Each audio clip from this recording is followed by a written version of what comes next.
Way back in the late 90s, a unique subgenre briefly emerged that combined real-time strategy, fast-paced vehicular action, and large-scale battles into one experience. Now if you thought that was the coolest idea ever, you'd be right if it weren't relegated to a few major games. One of which being Uprising, Join or Die by Salokin Studios from 1997. Not as beloved as Battlezone, nor as complicated as Urban Assault, Uprising sits as a modest action title with very impressive RTS mechanics that haven't been appreciated. The 12-hour campaign and dozens of levels doesn't make it a classic, but I was surprised how well it stands the test of time, unlike so many of its contemporaries.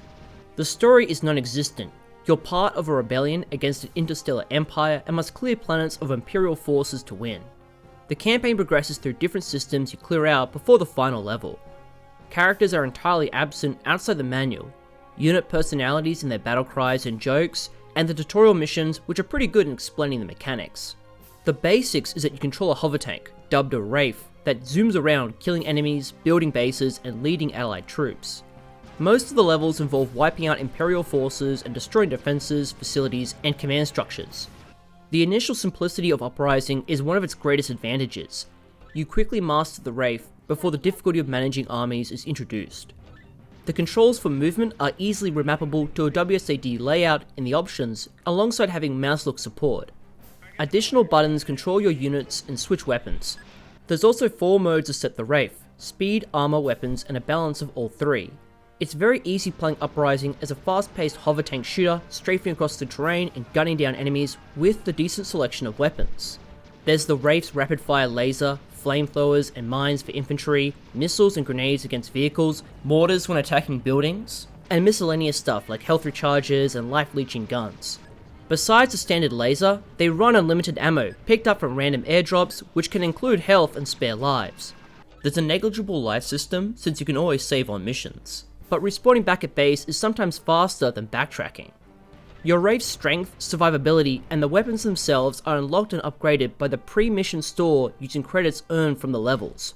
It's a simple progression tree. As long as you complete most planets, you'll have nearly everything by the endgame. Alternatively, you can waste your money on probes or buying extra lives or backup, which you don't need. With a few exceptions, all the missions just require destroying every enemy base. Map variety keeps things somewhat fresh: narrow valleys and deserts, comfy islands dotted with air bases, slippery ice tundras, and volcanic resource-sparse wastelands. However, the abundance of enemies means your Wraith alone isn't enough to win, requiring you to build bases, harvest resources, and form a proper army. Despite appearances, Uprising is very similar to other hero unit RTSs. You control a special dominant unit followed by regular forces that support your attack and defense. Bases are at set fixed points on the map, with about 3 or 4 building slots for setting up a citadel, the main command post, and the complementary structures, like resource extractors, factories, barracks, and airports, as well as turrets you can place nearby. Developing your base can be done easily via the map screen, while also allowing you to control the Wraith concurrently. The limited building slots forces you to redevelop bases on the move, a fluidity that just wasn't seen in the genre at the time. As your field of operations increases, base management becomes crucial. You'll have to select your bases on the map screen and swap out their buildings. More of the same building type increases your unit cap and their power, but I usually kept it balanced. If your citadel gets attacked, you can switch to their powerful cannons and even spawn in turrets and troops from its perspective. It's a seemingly minor, however great inclusion, as it prevents needless griefing from the enemy. Well, not exactly. In later missions, there's an orbital beam laser that can one-shot your citadel every 10 minutes, although you can unlock your own one and do the same. The unit selection is purposefully small.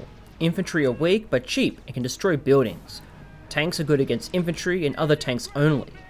Aircraft can either be close air support or unarmed bomber craft that can easily level buildings. I think they're balanced well enough.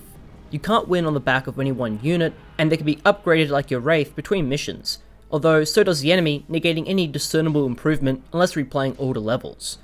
The devs were clearly skilled enough to know that the fast frenetic action of the Wraith wouldn't gel with the slow base building and unit directing, and decided to entirely leap over the problem by streamlining every aspect. Once you have the right structures, spawning units simply requires pressing a button and they instantly warp into the fight, attacking the target you're aiming at. It's so easy and fluid ordering airstrikes or infantry assaults this way. I can't fault it.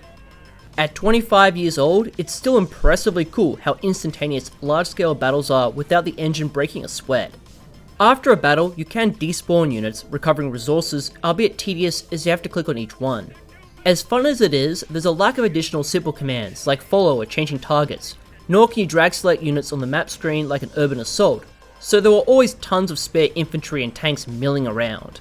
However, Uprising's difficulty doesn't come from any controls or unit strategy for how only a couple units and weapons can damage buildings. You shouldn't bother with anything besides the base's citadel, as once they're destroyed, every other structure becomes vulnerable to small arms, and you can easily softlock your mission progress if you waste too much ammo or resources. It's a strange problem. Some of the harder missions require you to collect enough energy or destroy enemy convoys, but these were uncommon. It just makes the campaign fairly repetitive by the halfway mark. Despite being designed and playing well, Uprising's campaign lacks memorability. This makes sense in the brief development time and that only a year later the sequel was released. I don't think Uprising is a classic or anything like that, but it was a surprising hidden gem among the action strategy genre, offering mechanics that stand the test of time, rare for most games, let alone for its peers. Successfully combining fast-paced first-person combat and large-scale battles alongside cheap distribution on GOG and Steam makes it an easy recommendation. Now, since I'm here, I might as well talk about the sequel. Coming out in 1998, while looking a bit different, Uprising 2, Lead and Destroy, is more of the same. Instead of leading a rebellion, it's fighting off an alien invasion now. I suppose I can't fault them for not bothering again with a proper storyline, as it didn't stop the original success, and the campaign is about as linear.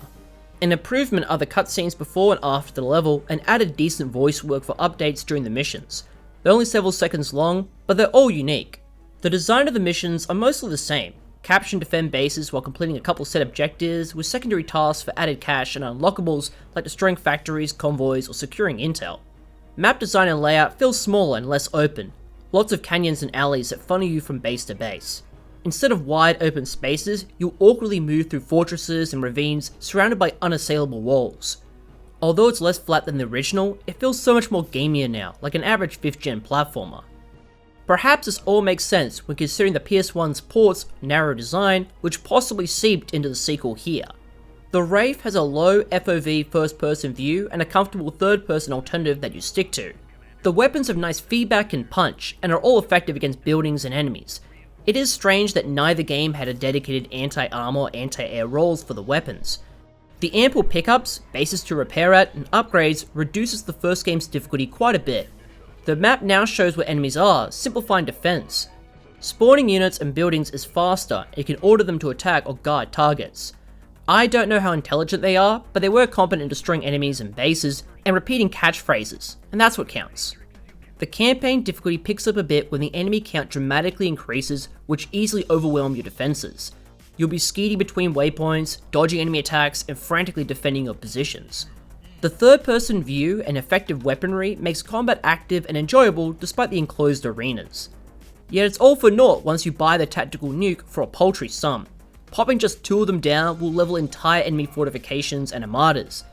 Good against everything and easily replenishable with pickups or simply respawning, you'll clear out the entire game in 5 to 6 hours.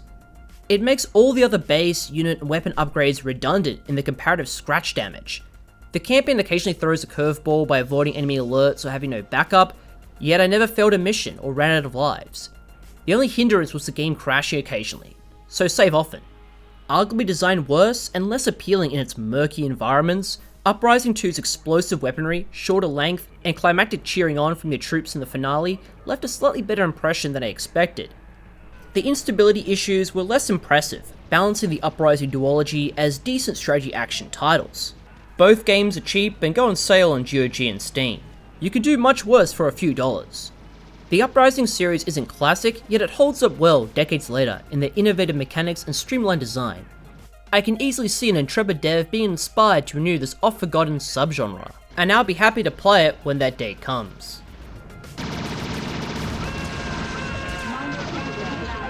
E6 is online. Taking heavy flak.